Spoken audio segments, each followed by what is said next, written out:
బెంగళూరు శివారులో భారీగా నిర్వహిస్తున్న రేవ్ పార్టీని భగ్నం చేశారు సీసీబీ పోలీసులు.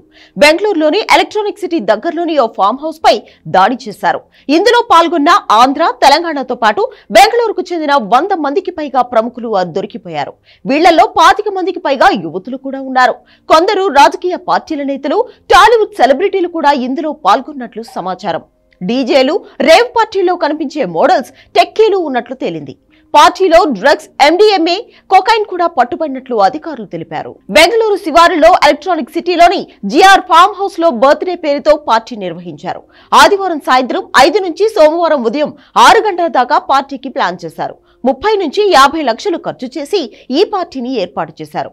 పార్టీ కోసం ఆంధ్ర, తెలంగాణ నుంచి విమానంలో యువతులను రప్పించినట్లు తెలిసింది. కాన్కార్డ్ యజమాని గోపాలరెడ్డికి చెందిన ఫామ్ హౌస్ ఇది. హైదరాబాద్ కు చెందిన వాసు ఈ పార్టీని ఏర్పాటు చేసినట్లు సమాచారం. రేవ్ పార్టీ అర్ధరాత్రి 2 గంటలు దాటిన తర్వాత సీసీబీలోని యాంటీ నార్కోటిక్స్ విభాగం అధికారులు అకస్మాత్తుగా దాడి చేశారు. పార్టీలో 17 ఎండీఎంఏ టాబ్లెట్స్, కొకైన్ స్వాధీనం చేసుకున్నారు. బెంజ్ కారులో ఆంధ్రకు చెందిన ఎమ్మెల్యే కాకాని గోవర్ధన్ రెడ్డి పేరుతో పాస్పోర్ట్ దొరికింది. అయితే ఆ కారు తనది కాదని ఎమ్మెల్యే అంటున్నారు. రేవ్ పార్టీలో నటి హేమ కూడా ఉన్నట్లు కన్నడ మీడియా చెబుతోంది. ఆమె మాత్రం తాను హైదరాబాద్ లోనే ఉన్నట్లు తెలిపారు. ఘటనా స్థలంలో 15కు పైగా కార్లు దొరికాయి.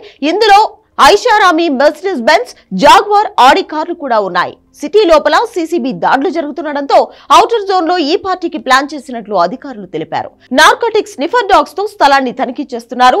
పార్టీలో పాల్గొన్న వారిని గుర్తించేందుకు బెంగళూరు పోలీసులు ప్రయత్నిస్తున్నారు.